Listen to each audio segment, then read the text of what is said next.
How we doing, everybody? Dave with Cruiser Cult. We're going to be adding some people on here in just a moment. We've got an interview today with Bespoke Motor Company.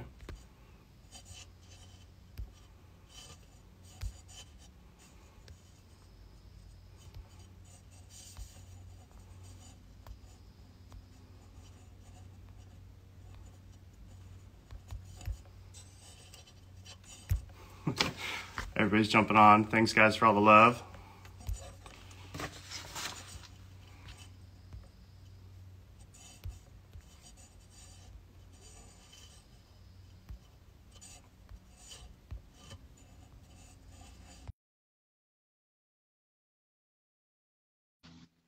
All right, we're going to be getting Sam and Jeff on. All right. Hello. Hello, how are you? I'm good. How are you? I'm doing great. I've got to add Sam on here. Give me half a second. Oh, he's already pinging me. He's faster than me. Let's see if I added him here. How's it going, guys? It's good. How are you guys? Oh, we're pretty good. We All right. all set up. Hear us okay? Yeah, I think so. Are you guys in the same space there? Yeah, we are. Yeah, so just he's in front of the other. Okay, there may be a little bit of an echo that may we may have to have you guys mute or something like that if you guys are taking turns talking. That's the only thing that might get in the way a little bit. Okay. Here.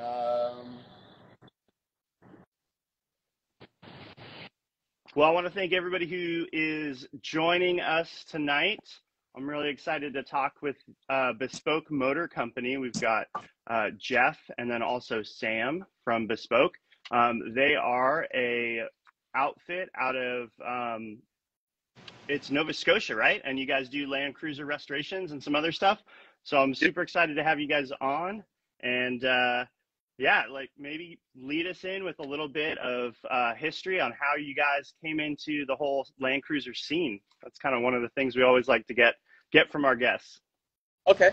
Yeah, it started about a year and a half ago. The owner of the company, Jamie McGilvery, he was talking to one of his neighbors who was restoring a BJ45, and they just got talking back and forth about resto mods.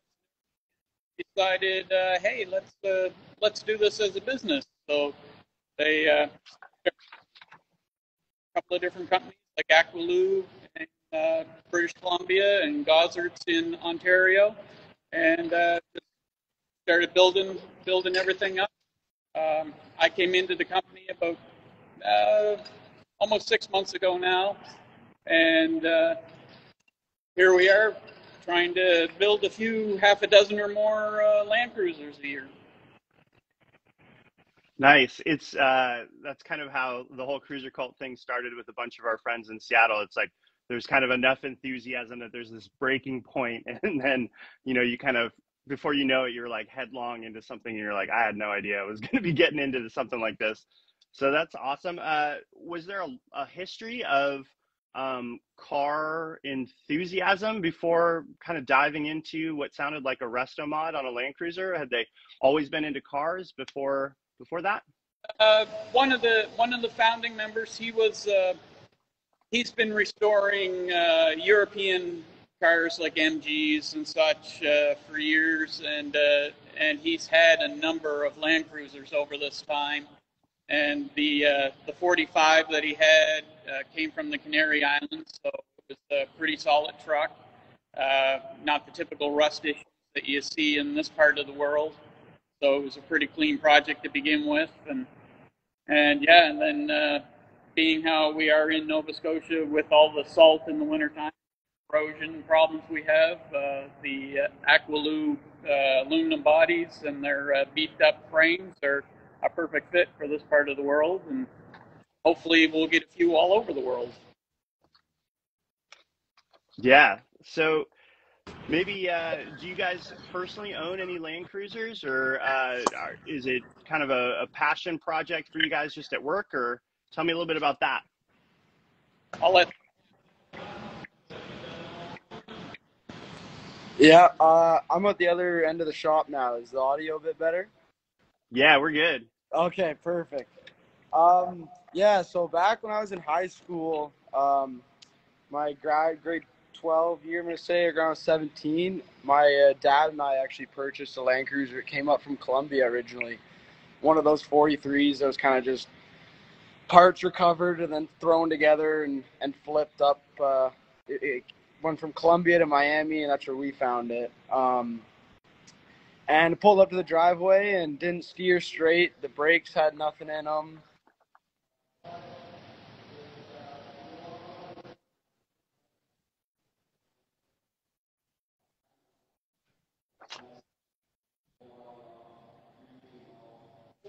Oh, Sam, we might have lost your audio there. Yeah, I think we did. Let's see if we get it back. We lost your audio.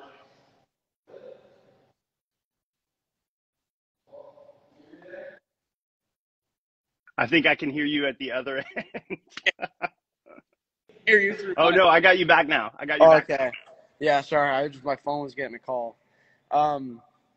What did you guys last hear? You guys picked up, was it a 43 out of Yeah. Miami? Yeah, and it was a ton of fun. It wasn't in the best condition when we got it. I'm not gonna.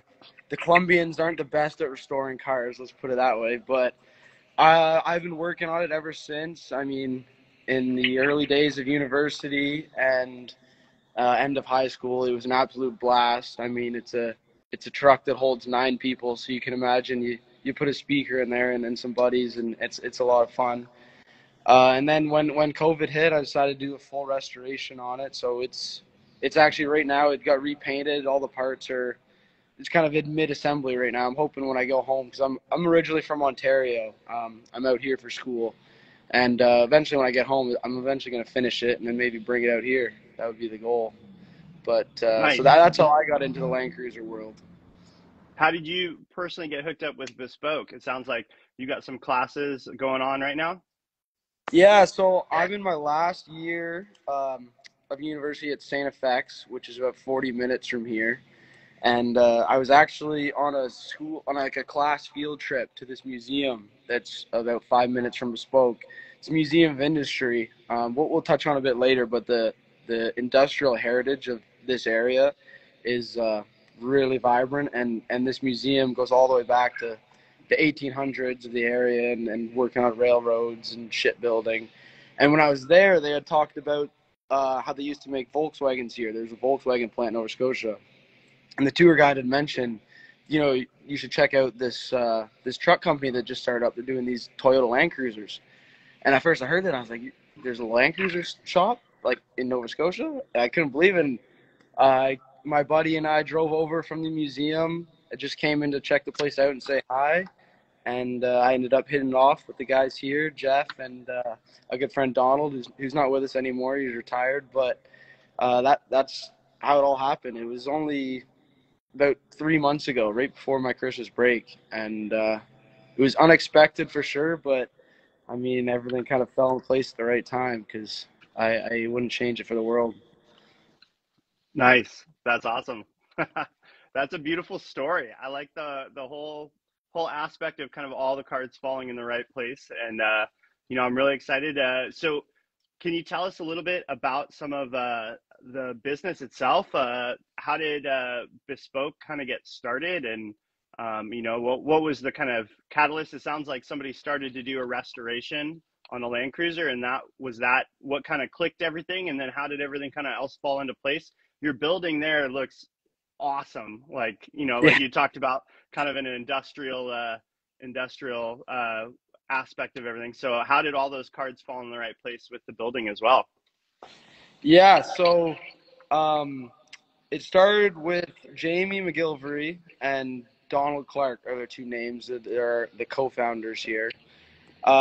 They've been neighbors for many years, and Donald himself had been doing a personal FJ45 resto mod project, and Jamie, I believe, was just periodically going over to his garage, talking about the industry and Land Cruisers, and eventually kind of caught the bug. And he had this building that he had purchased with, I think at one point he'd planned to turn it into a gym. And I believe him and Donald were kind of looking on the market to find a Land Cruiser for Jamie, and there just wasn't anything that they kind of liked. And they started talking about the idea of building their own, and it all kind of made sense, lined up with the history of the area, and they had the building, and Bespoke was born from there.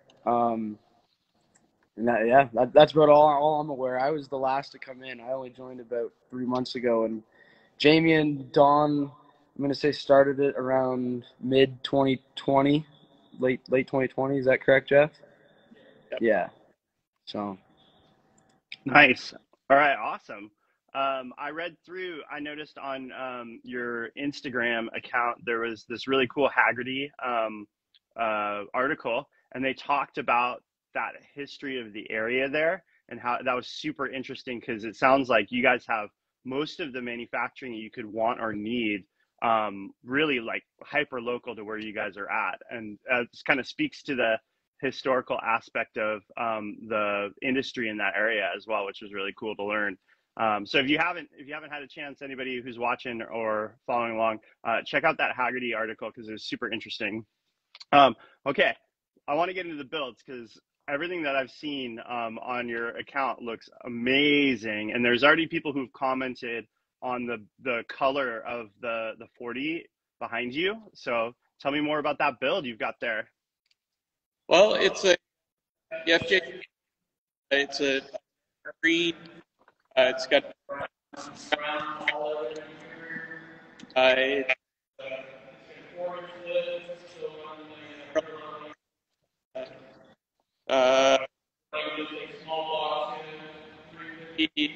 producing probably around 5 horsepower. And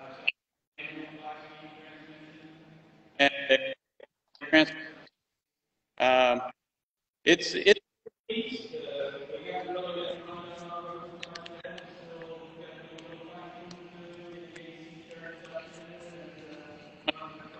few little wiper motor issues at the moment. Everything works great. The wipers just won't go back to park. So just little bugs like that we're trying to get worked out of it. And once we get them worked up, be putting a few 100 miles on the thing, and hopefully we'll find something good out. Nice. So where are you guys sourcing some of these rigs that you guys are turning into these awesome kind of resto modded machines that for people to enjoy for 30 plus years? Where are you guys finding all the rigs to build? Well, basically what we're concentrating on are all hand-built, brand new builds. The bodies are aluminum hubs from Aqualoo. Chassis come from boxed square tube frames, about 3/16" thick frames, so they're really heavy. And do have probably a dozen originals in our boneyard. But they're there for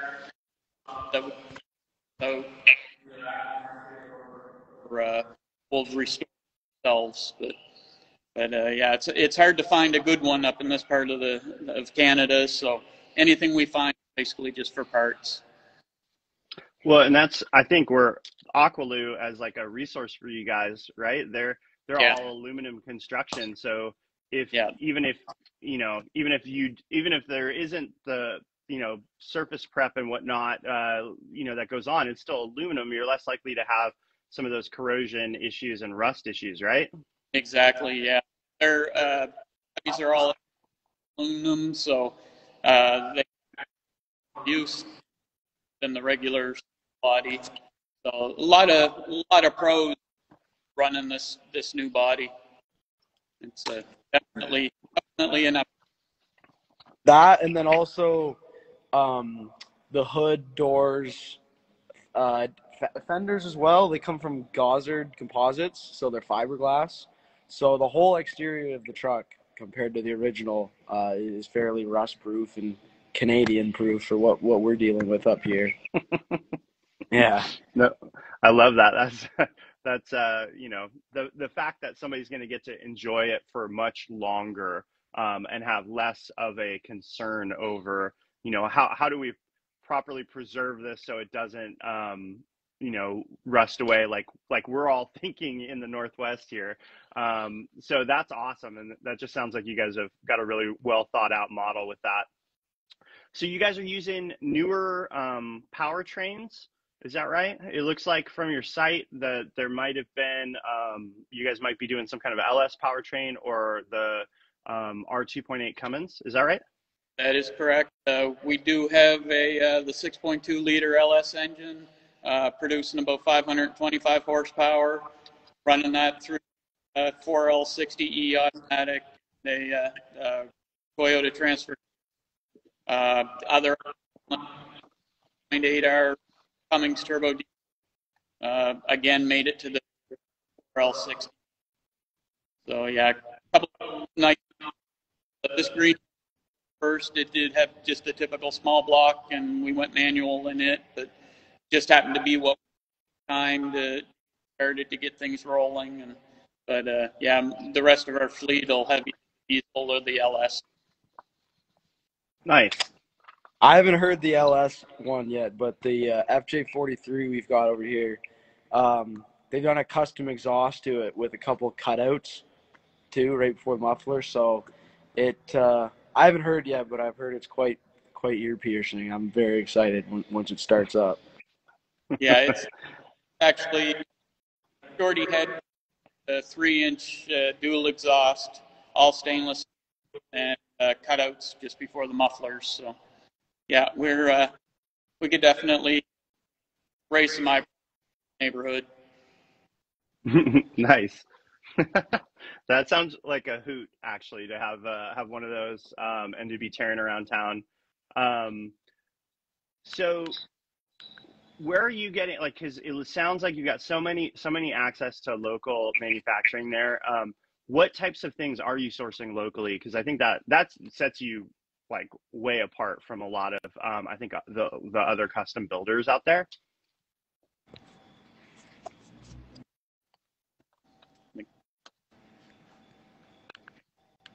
Oh, did you catch that? I'm sorry. Might Yeah, have I got glitched you. on the internet there.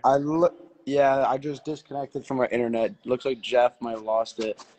I can answer it though. So locally, one of the biggest things is all the upholstery and stitching work. So like our sun visors, center console, rear seats, everything that is done by a local artisan. His name's Barry. He's been working with leather and stuff here since he was about 20 years old. I'm not going to say how old he is in case he's listening. I don't want to offend him, but he's definitely up there. And so he comes in when we need any upholstery work. Welding-wise, we have some part-time employees that come in from the factories around here, and they'll do welding with a lot of local dairy pipe, actually, that's sourced here. And then same with just like the rest of our assembly process. All our part-time employees, they all come locally. Our tires, the BF Goodriches, come right from the Michelin factory plant. That's Jeff, I don't know how far it is around here, but it's definitely right down the road. And Jeff, I don't know if you're connected again, but you might be able to add on to some of that. Maybe not. No worries. Well, sorry, go ahead. Yeah, it's very challenging.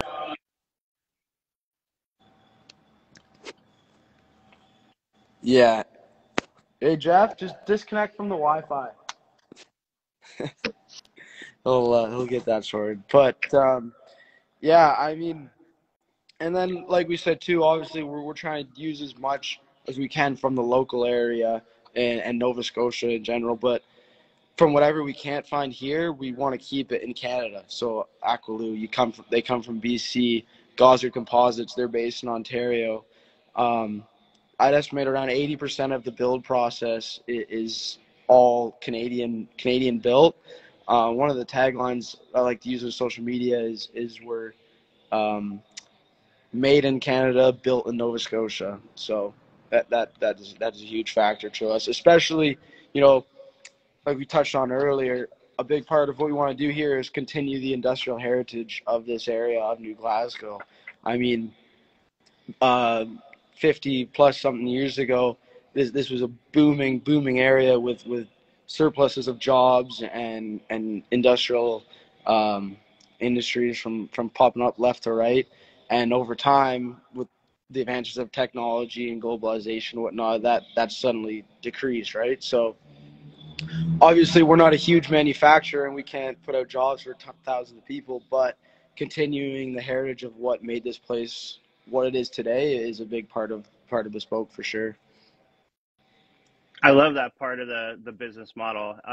You know, with Cruiser Cult, a lot of the stuff that we're trying to do, we're trying to use, you know, as close to Seattle as we can for our gaskets and stuff and other manufacturing that we're doing. So we totally appreciate and really respect the effort, because it is a bit of an effort to try and source as locally as you can and kind of, you know, keep that community tight. So I think that's really rad. Absolutely. Thank you.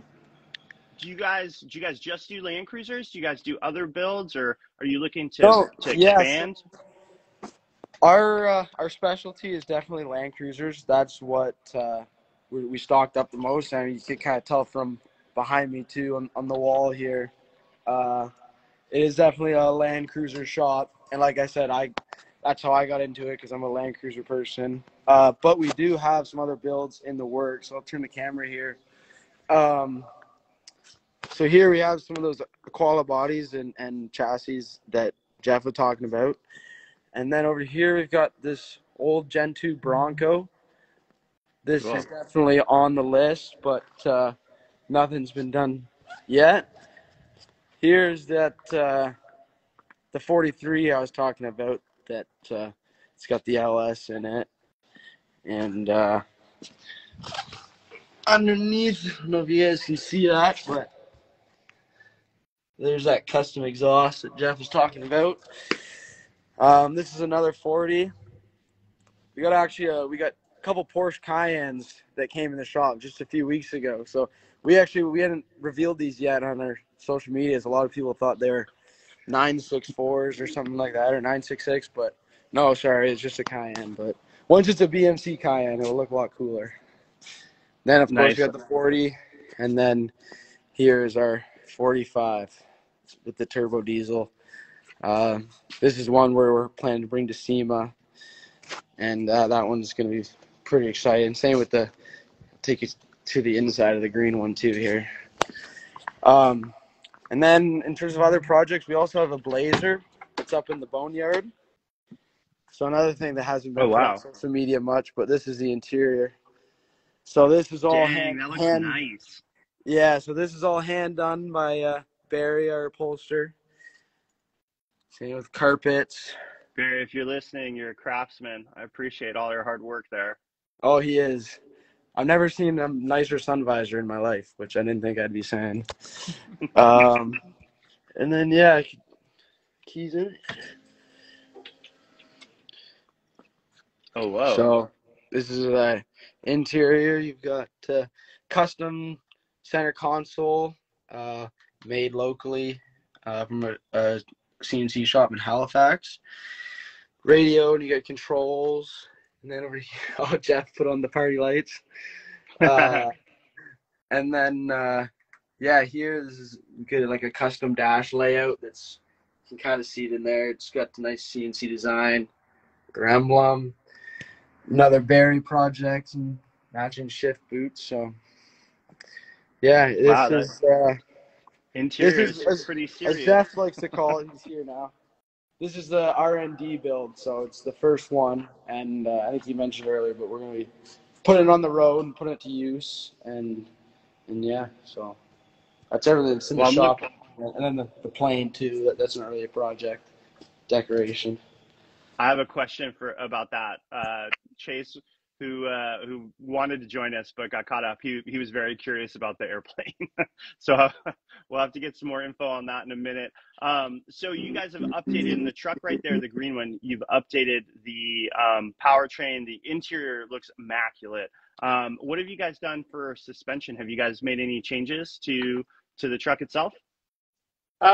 Basically, it's old Emu leaf springs with Fox shocks and four-wheel disc brakes, power disc brakes, and power steering on the vehicle as well, using a Saginaw GM box. And nice. yeah, we do have plans to probably produce one with a 4-link suspension at some time here in the near future. And once we get the geometry and everything worked out on that, we'll be starting on that project. Nice. Then we're going to start seeing you guys with videos of them jumping, right? You never know. If I get to drive it, then yes, absolutely. You might watch that one. Well, what can you guys tell me about is there a big local Land Cruiser community in your area there? Want to take this? I would say there's probably not. There are quite a few people that do love the Land Cruisers, but being how, like we mentioned with the rust issues and everything, they're just very hard to find in this area. So hopefully we can revitalize the interest in them with what we're creating here with the hand-built vehicles, and yeah, get a good following and get a lot of these on the road up here and around the world. Mm-hmm. Yeah, I think from what I've seen in Seattle is, you know, you get a few people who are really excited about them, and that enthusiasm just kind of grows. And just hearing you guys talk about what you guys are doing, I'm sure that's going to, you know, draw more cruiser heads towards that area. And, you know, I'm excited to continue to see, hopefully, that community grow around you. Mm-hmm. Thank you. Well, yeah, I mean, it's definitely, there definitely is a community here. Like, since I'm the one running the social medias, I do get a lot of people locally, or at least from Nova Scotia, messaging saying, "Oh, I'm such a fan of Land Cruiser. This is mine." But in terms of ones that are on the road, yeah, you'd be pretty hard pressed to find one. I'd honestly say the majority of the Land Cruiser community in Nova Scotia is probably sitting up the road in our boneyard.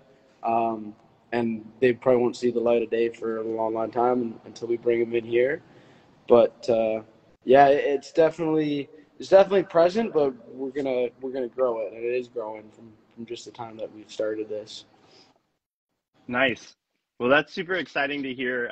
You know, just people message you, and we get a lot of the same types of things where we have people who get really excited and share kind of photos. So we really enjoy that, as well as kind of hearing those stories of, you know, I had somebody send me pictures of him driving around in the desert in like the UAE, and it was pretty amazing just to see you know, how people enjoy their Land Cruisers in different places.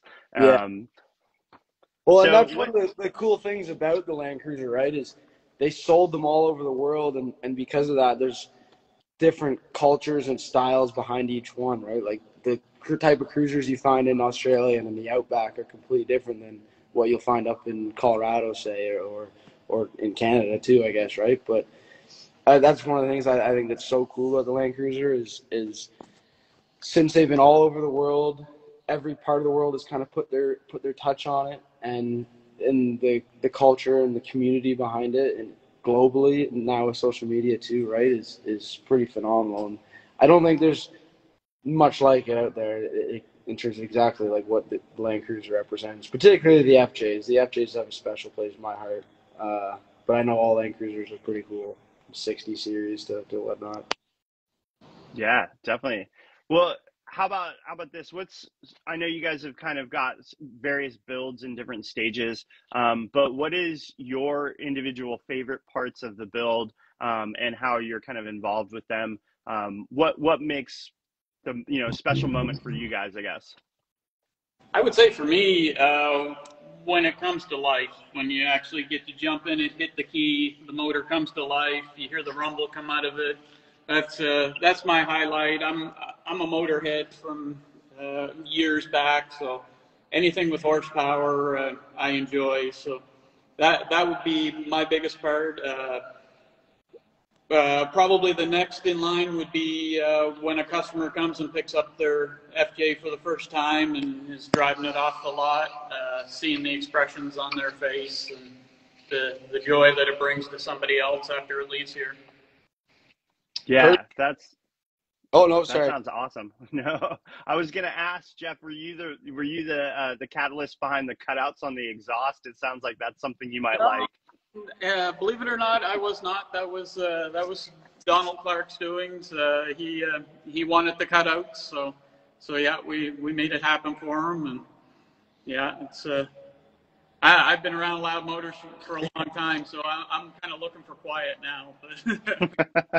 Jeff's previous experience, he worked 30 years in NASCAR, actually. But, Oh yeah. Oh okay. with Joe Gibbs and a few of the big teams. So, like, it's pretty cool because I'm a big motorsports guy myself. So, it's definitely a perfect fit. The whole environment here, cruisers and racing, good time. Well, they were definitely underpowered from Toyota, so I'm glad Yeah. that you're bringing some of that NASCAR energy into Yeah. your builds. Yeah. We're trying. Yeah. And who knows? Maybe one day we'll put some racing into the resto mod side of a cruiser too. I know they did used to race them. I know the 73, 74 Baja 1000, Pete Springer and Bill Sanders, they won it. The Toyota's first off-road victory. I was actually in California a few weeks ago and had the pleasure to go meet Pete, the guy who built and drove the FJ that won the Baja. And we went up to Spectre off road actually. You got to go check out. Oh, nice. In Yeah. Chatsworth there. Yeah. And so that was pretty cool. What'd you think of that little walkway in where you go past all the cars before you get to the desk? I actually didn't get to go through the front because they let us come in after they were closing, and so went in through the back. But I kind of know what you're talking about because I looked through the windows at the front. It did look pretty cool. We went to like the museum? Like is that what you're talking about? Where the row of trucks? Yeah, you got that Yeah. row Okay. of trucks, and then they have all the display stuff for parts kits and stuff like that Yeah. around the front desk there. Yeah, Yeah. I grew up not very far from there, and kind of that's where I used to go to buy Land Cruiser parts when I first got my 60, this red one behind me. Yes. Oh yeah. I since I've been working on my 43, I mean, Spectre's been a huge help for myself in finding lots of those little bit parts. That and mud form, of course, too, is a big one. For sure. But What's your favorite part of the builds? We kind of got off from that question, but for you, you handle a lot of like the social media, it sounds like. yeah, I do all the marketing behind Bespoke, so social media, the website, to events, stuff like the Haggerty article. So I'm not as much hands-on. From the experience of building my own, I can definitely kind of agree with Jeff in terms of when it comes together. Maybe not even the full build itself, but maybe a part of it that you just had the vision behind and you wanted to see it come to life. Like for my truck, we did a custom roll bar that we had welded up and made, and I had the idea in my mind of how I wanted it to look, and when I finally got to see it, like that was something really cool. Another thing, like here, I always enjoy the first startup. When it gets loud for the first time, that's always a good time. But yeah, from the marketing side of things, I'm not doing much of the building, so I couldn't speak on that like Jeff. Well, I know just from my experience with projects, it's a pretty cool thing. Like when you were talking about the roll bar, just to being able to see it completed when it goes from like, whatever's on the paper into actually like being right there in the car. Yeah. That's a really cool moment to be able to think of like how it came out of nothing essentially. Yeah. When I first started mine, I would like Photoshop little like light bars or whatever like on mine, a roll bar, what I wanted to do with it. It was just pictures of what it looked like when I first got it. It took a few years till some of those Photoshopped ideas started coming to life, but it was pretty cool when they did, for sure. So in that build that you're working on, how far along are you? Where you said you were going to paint soon, or are you doing more body work before that? No, yeah, the body work and paint is all done.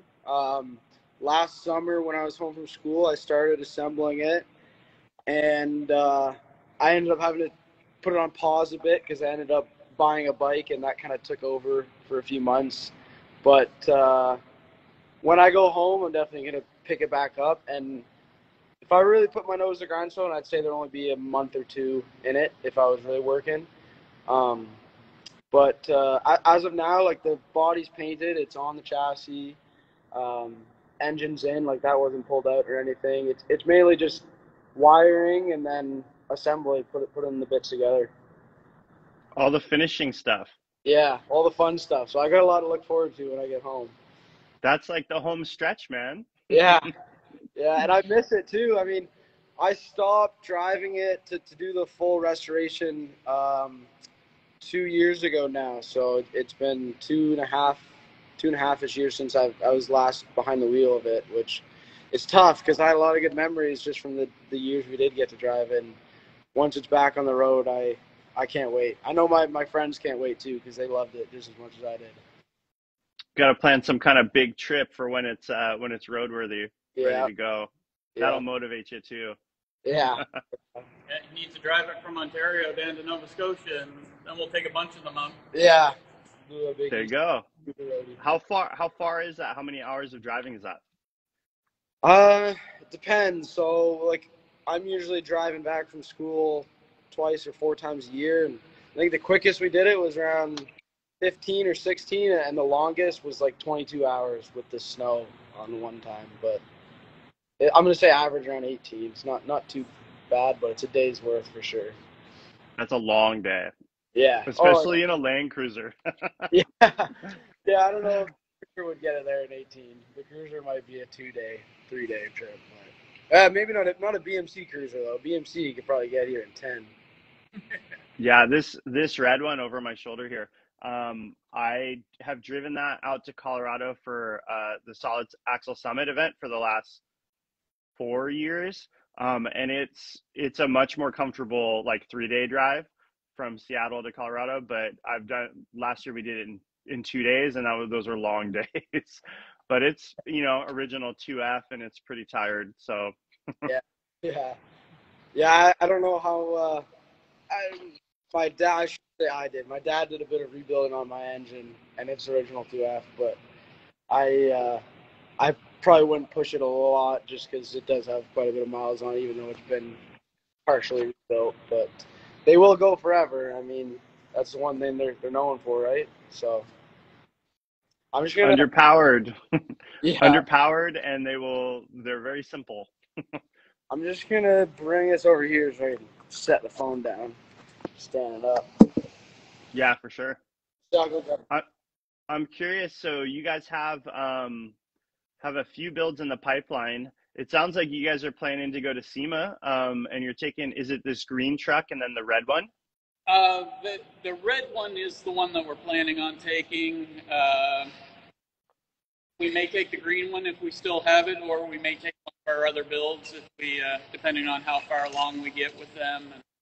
And, the 43 we have over here with the LS engine in it, it's basically to the stage now where we're just about finished up with our mock-up stage, and we'll be taking the vehicle apart, sending it down to the body shop for paint. So then, of course, after paint, the reassembly will begin on that one. And so it's possible maybe we could take the 43 with us, or even take one that's just a rough build showing the bare frame, the bare body, bare fiberglass, so people could see what we're actually starting with, and get the You gotta start you A, gotta the bring point B deal, and have a little display of what we can actually do. you need to pull out like a truly rusty, barely together Land Cruiser and park it there, and then put the brand new like right off the showroom floor that you guys are making, and just say, we're the only thing between these two. Exactly. There you go. That's perfect. Yeah. Nice. Well, curious about how do customers contact you guys? They're like, hey, you guys are doing amazing things.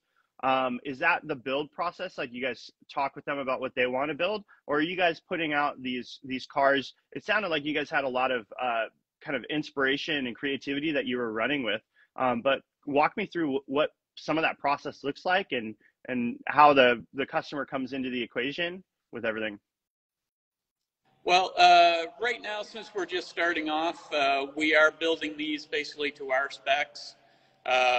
Eventually, we would like to get the interest that people could call us and actually order the options that they want, their style of wheel and tire or bumper combination, their light package, whatever they can dream, we'll try to make their dream happen. So. But right now, we're just starting off. We have to get a few of these vehicles on the road so people can actually see what they can do, and so we're basically building them to what our dreams or what our dream truck would be. Mm-hmm. Nice. And yeah, that's cool. Like Travis said, down the road when we get there, we'd love for clients and customers to reach out with an idea and work with them hand in hand on every detail of the build that you think of. One of the things we want to do here, whether it's something we're building with our designs or a customer, is we want to try to keep each build unique and kind of different from the one after it or the one before it, right? So we're trying to keep production too limited, around 4 to 6 vehicles a year for now. And yeah, like I said, each one is going to be different than the other. Whether that's the specs that are on it or the look, the theme of it, all of it. So yeah. Nice. Well, that was one of the other questions that I had for you guys is, where does the business, where would you guys like to take it? Because it sounds like it's very boutique in terms of, limiting the builds and making sure that the creativity and the quality is really there, and attention to detail. But is there hopes to continue to expand the business as your popularity will grow, I'm sure? Let me take it. I don't know about expand would be the right word. Like, I don't think we're looking to open up another shop or anything like that. Maybe the production numbers will go up. I mean, ideally, we'd like to have a wait list eventually. In terms of where we'd like it to go, I'd like to compare us to Singer Porsche. I don't know if you're familiar with them. And in terms of like an off-road version of them, where everything's going to be the highest quality, everything's going to be perfect, no matter how many times it takes to be done.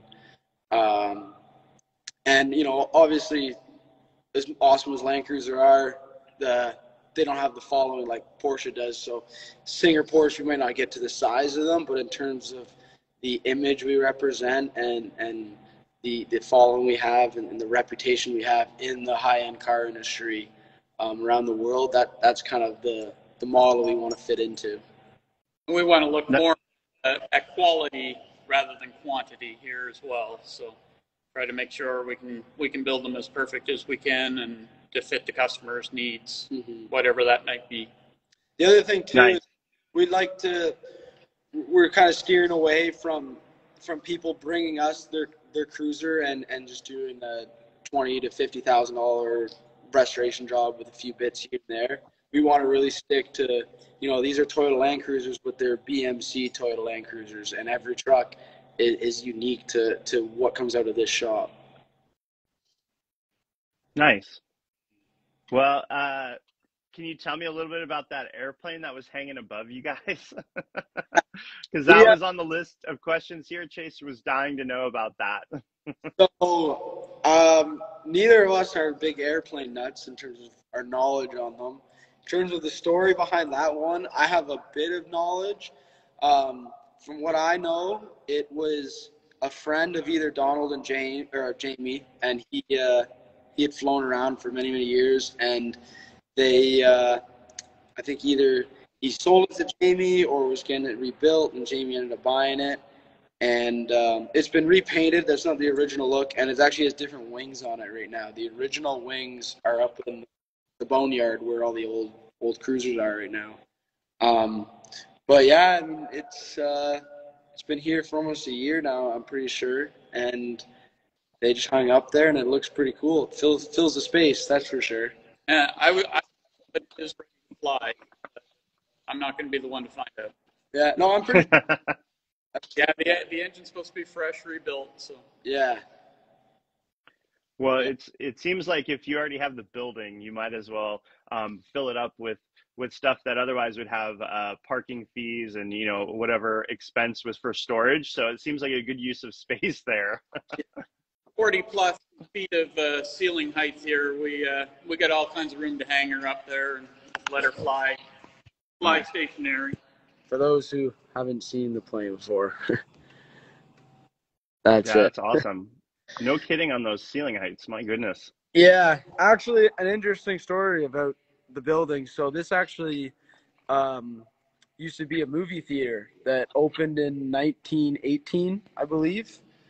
And in Canadian history, I don't know, you might not know this, but in Canadian history, it's actually quite an iconic building in terms of Canadian heritage because Viola Desmond, who's a civil rights activist, this was actually the exact theater where she took a stand to racial segregation in 1940. Oh. And that was a huge moment in the civil rights movement in Canada, if not one of the biggest. And that took place right in this building where we're sitting. So on the outside, on this wall here, the entire wall is actually covered by murals that honor her, different pictures of her that are kind of in the theme of like an old movie poster. This street actually right here is called Viola's Way, named after her. I believe the mural on that side of the building, it's not a picture of her, but it's an art piece done in her commemoration. And then also too, we've got some old movie posters that we hung up, and then a couple really cool old projectors that came to the theater that are so old you have to like start a fire in the projector to make it project. Yeah. Oh, to light up? That's where the light is being emitted from? Oh, wow. Yeah. So, yeah, Jamie, I think he bought the building back in 2015, 2016, and it went from a movie theater to a cabaret nightclub. And around the early 2010s, I guess there were some issues with the nightclub and vandalism, and I think the roof in the building was coming down, and they actually shut the place off and put a restriction on anyone going in it or near it. And then fast forward 5 years later, and now we're building some kick-ass Land Cruisers and off-roaders in the same place.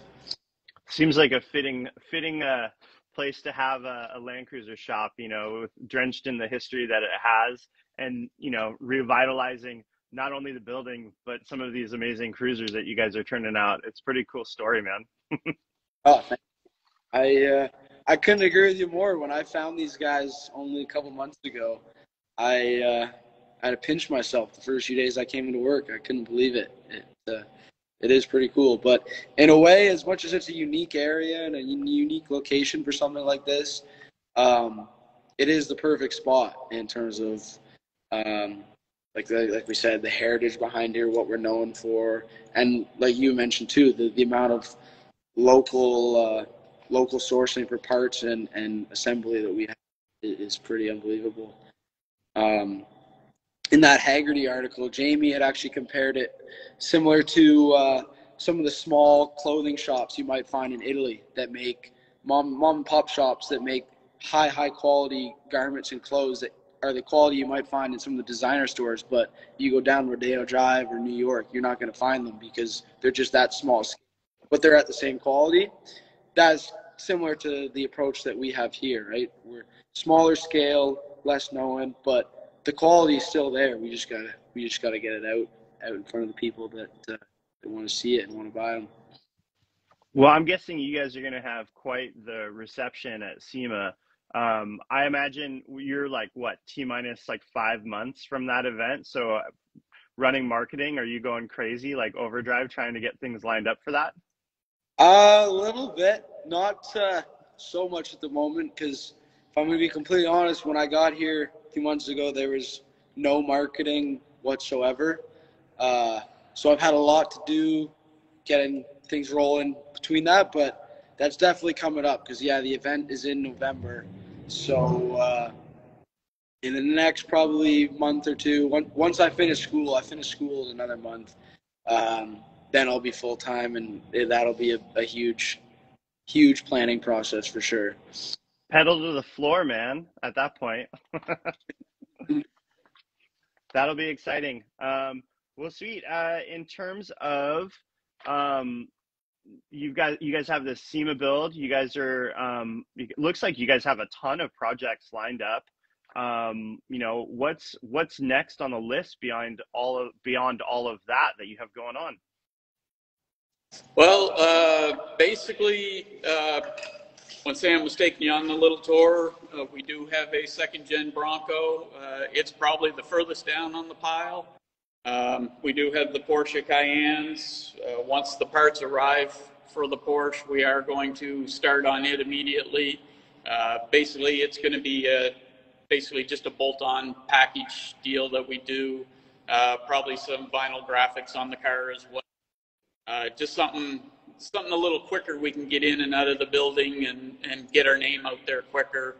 And other than that, just keep getting these Land Cruisers on the road and try to build up some inventory and build up some clientele. And if somebody happens to walk in tomorrow and they want a specific built Land Cruiser, we would basically not stop everything else we're doing, but they would take priority over the other ones that are sitting here at the moment. So we're trying to, we have basically one of every design in motion right now. So if somebody did come in, that we'd already have a head start on their build.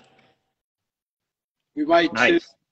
Another one that I'm personally trying to work on, make it happen, is a 911 Porsche Safari, like one of the old rally 911s.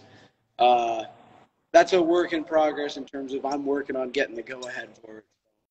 We'll see. Stay tuned for that possibly. I'll tell you what, though, there's no Jeeps. There won't be a Jeep that ever comes in this shop. I might consider a Land Rover, but cruisers are the best for sure. Yeah, I would agree with you. Well, it sounds as if you guys have so much going for you. With everybody who's watching and following along, how do they keep tabs on what you guys are doing? It looked like you guys are on Instagram. Is there any other avenues that people should kind of tap into to see what you guys have going on? Yeah, so our Instagram right now is definitely the biggest. Same with Facebook. I mean, most of what goes on Instagram goes right to Facebook. Little different in terms of just how the apps are different. But another big one is YouTube. Right now, there's only one video up there, but once the weather's nice and we can take this out and go get some footage down on the coast, along the ocean, the YouTube will definitely be on the rise. Same also, I got to finish school. I don't really have the time at the moment. But and then to the website. Right now, the website is in a bit of a beta form right now. There is a base level configurator you can mess around with and change the color on a few builds. But eventually the goal is to have our Facebook, Instagram, website all kind of integrated as well. So for the most part, the same content on each one. But yeah, those would definitely be the places to find us for sure. Instagram right now is definitely the number. Nice. I heard a little bit about your website. You're planning to have a build configurator. That sounds pretty awesome. Tell me more about that. Yeah, it is live right now, a beta version of it, and it's pretty much just a 3D render of a Land Cruiser. Right now, I think all that's up there is the 40, 43, and 45.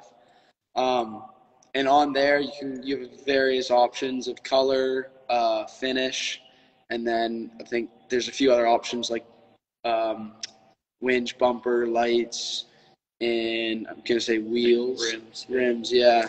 So it's, like I said, it's definitely in the beta stages right now. It needs some work done, the website as a whole, but we're working on that. See, it's definitely a bit of a longer process than what we'd hope, but in the next few months, we're hoping the website to be 100% finished. Yeah, I know what you're talking about in terms of web design. I didn't do that for us, but we were on our second website in our 7 or 8 months of being up and live with stuff. So it's a process to get it the way you want it, and to have everything working exactly right. And it sounds like it's going to be amazing with the build configurators and everything. So nice. Well, we're just about to the end of our time. I wanted to thank you guys. I wanted to find out, is there anything else you wanted to share with people that maybe we didn't go over or we didn't cover tonight? You got I anything? think we covered just about everything. Yeah. Other than please check us out on all the social medias and our website, and stay tuned. There's much more coming. Yeah, absolutely. Nice. Well, I want to thank you guys both. I know this is a late night for you guys because you're 4 hours ahead. So thanks for being flexible with us and jumping on. So thanks very much to Jeff and Sam from Bespoke Motors. Everybody who followed along with us, thank you very much. You guys have a great evening. We're going to be following along because we want to share more of what you guys are doing, and we'll try and get the word out about the awesome builds you guys have coming down the pipeline. Absolutely. Sounds good. And if we ever got something special lined up with like a release of a certain project or event, we'd be happy to hop on a interview again and have another chat at some point. Yeah, we'd love to do a little walk around. That'd be cool. Everybody geeks out over Land Cruisers, especially shiny ones that are brand new. Yeah. Anyways, thanks much. Thanks for reaching out, and to everyone listening and those that will listen once it's posted. Thank you guys. And yeah, like Jeff said, follow the social medias. Stay tuned for more, because this is really the beginning. Yep. All right. Well, I enjoyed the time, guys. Thank you so very much. And you guys have a great evening. You too. All right. Thank you. Bye-bye.